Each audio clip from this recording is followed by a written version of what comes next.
আসসালামু আলাইকুম। সন্ধে ৭টা, বাংলাদেশ বেতার খুলনা। খবর পড়ছি ইফফাত সানিয়া ন্যান্সি। প্রধানমন্ত্রী তারেক রহমান একদিনের সফরে আগামীকাল যশোরে আসছেন। সফরকালে তিনি যশোর মেডিকেল কলেজ হাসপাতালের ভিত্তিপ্রস্তর স্থাপন, খাল পুনর্খনন কাজের উদ্বোধন সহ বিভিন্ন কর্মসূচিতে যোগ দেবেন। এবারে প্রধানমন্ত্রীর সফরের উপর শুনুন আমাদের যশোর জেলা সংবাদদাতার পাঠানো একটি প্রতিবেদন। আগামীকাল একদিনের সফরে যশোরে আসছেন প্রধানমন্ত্রী তারেক রহমান। এটি হবে প্রধানমন্ত্রী হিসেবে দায়িত্ব গ্রহণের পর দক্ষিণ পশ্চিমাঞ্চলে তার প্রথম সফর।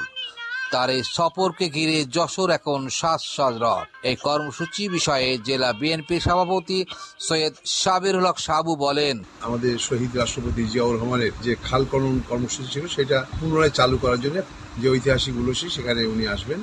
এরপরে আপনারা জানেন যে যশোরের মানুষের দীর্ঘদিনের দাবি 500 বেড হসপিটাল মেডিকেল কলেজ, এবং সেটি বেগম খালেদা জিয়া তৎকালীন সময় ঘোষণা করেছিল এবং সেটা অসম্পূর্ণ ছিল। এখন প্রধানমন্ত্রী এখানে ভিত্তিপ্রস্তর স্থাপনের মধ্যে দিয়ে কার্যক্রম শুরু হবে।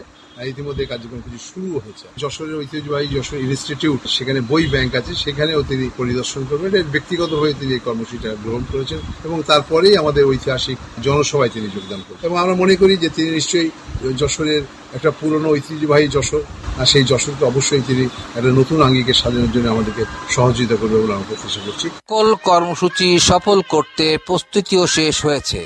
কেন্দ্রীয় ঈদগাহ ময়দানে জনসভা মঞ্চ, 500 শয্যার হাসপাতাল নির্মাণের ভিত্তিফলক তৈরি সহ সবই এখন চূড়ান্ত। সাজ্জাদ গনি খান রিমন, যশোর জেলা প্রতিনিধি, বাংলাদেশ বেতার, খুলনা। এদিকে প্রধানমন্ত্রী ও বিএনপি চেয়ারম্যান তারেক রহমানের আগামীকালের জনসভার সামগ্রিক প্রস্তুতি দেখার জন্য বিদ্যুৎ, জ্বালানি ও খনিজ সম্পদ প্রতিমন্ত্রী অনিন্দ্য ইসলাম অমিত আজ যশোর ঈদগাহ ময়দান পরিদর্শন করেছেন।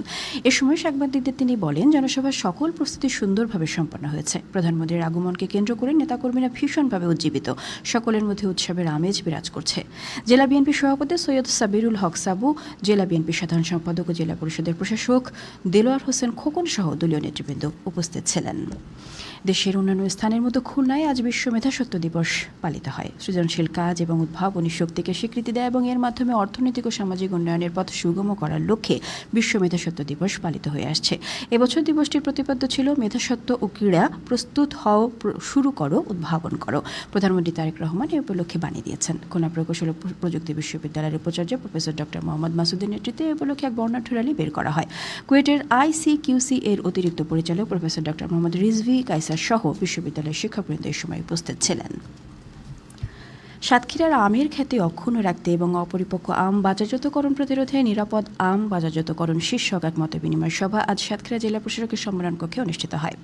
সভায় আম সংগ্রহের ক্যালেন্ডার প্রকাশ করেছে জেলা প্রশাসন। ক্যালেন্ডারে গোপালভোগ, গোবিন্দভোগ, বোম্বাই, গোলাপ খাস ও দেশীয় বৈশাখী সহ স্থানীয় জাতের আম সংগ্রহের দিন ঘোষণা করা হয়েছে 5ই মে, হিমসাগর 15ই মে এবং ল্যাংড়া 27শে মে এবং আম্রপালি সংগ্রহ করা যাবে 5ই জুন। জেলা প্রশাসকের সভাপতিত্বে অতিরিক্ত জেলা প্রশাসক, জেলা কৃষি সম্প্রসারণ অধিদপ্তরের উপপরিচালক, অতিরিক্ত উপপরিচালক ও সংশ্লিষ্ট কর্মকর্তা সহ গণ্যমান্য ব্যক্তিবর্গ এ সময় উপস্থিত ছিলেন।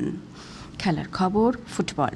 বাগেরহাটের কোচা উপজেলা CS পাইলট মাধ্যমিক বিদ্যালয় মাঠে উপজেলা পর্যায়ে সরকারি প্রাথমিক বিদ্যালয় ফুটবল টুর্নামেন্টের ফাইনাল খেলায় আজ বালক বিভাগে পূর্ব চরসোনাকুর সরকারি প্রাথমিক বিদ্যালয় 3-0 গোলে পশ্চিম ট্যান্ডাখালী সরকারি প্রাথমিক বিদ্যালয়কে এবং বালিকা বিভাগে M বারবাড়িয়া সরকারি প্রাথমিক বিদ্যালয় 1-0 গোলে শাঁখারীকাঠি সরকারি প্রাথমিক বিদ্যালয়কে পরাজিত করে চ্যাম্পিয়ন হয়েছে।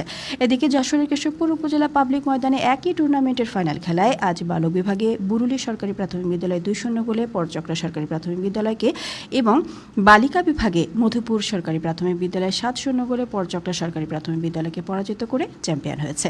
ক্রিকেট।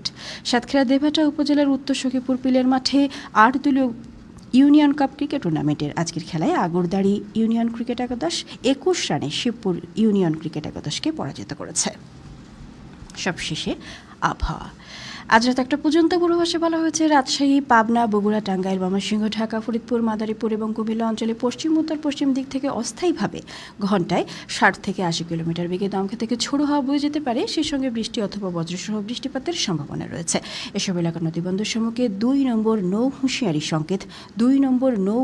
সংকেত দেখাতে বলা হয়েছে। এছাড়া রংপুর, দিনাজপুর, যশোর, কুষ্টিয়া, নোয়াখালী এবং সিলেট অঞ্চলে একই দিক থেকে অস্থায়ীভাবে ঘন্টায় 45 থেকে 60 কিলোমিটার বেগে দমকা থেকে ঝোড়ো হাওয়া হাওয়া বয়ে যেতে পারে, সেই সঙ্গে বৃষ্টি অথবা বজ্রসহ বৃষ্টিপাতের সম্ভাবনা রয়েছে। এসব এলাকার নদীবন্দর সমূহকে ১ নম্বর সতর্ক সংকেত দেখাতে বলা হয়েছে। খবর শেষ হলো। আমাদের পরবর্তী খবর প্রচারিত হবে আগামীকাল সকাল ৮টা ১০ মিনিটে বাংলায়।